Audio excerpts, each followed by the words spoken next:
C'est en regardant les infos, en voyant l'épidémie de coronavirus se propager en Italie, que ce Montpelliérain d'une cinquantaine d'années commence à s'inquiéter. Alors il appelle le 15 pour en avoir le cœur net. On explique qu'on était en Ligurie, etc. Enfin, on était rentré au moment où je l'ai appelé depuis 9 jours. Et de là, il nous explique que tout un processus est mis en route, notamment une équipe du SAMU qui devrait se déplacer pour qu'on puisse faire les tests afin de voir si on est positif ou non.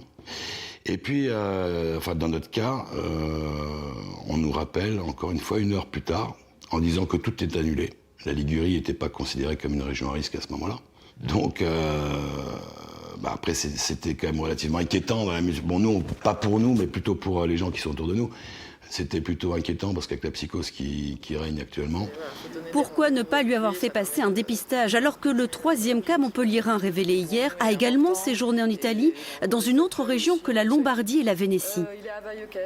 Cette question est médicale et moi ce que je peux vous dire à mon niveau c'est qu'on a toute confiance dans la compétence et l'expertise de nos équipes médicales et paramédicales qui sont mobilisées sur cette situation, que ce soit au niveau du SAMU du centre 15 ou au niveau de l'équipe d'infectiologie.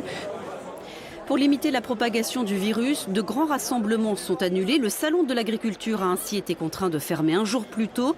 Même l'Église catholique prend des précautions. Les fidèles sont priés de ne pas se serrer la main en signe de paix.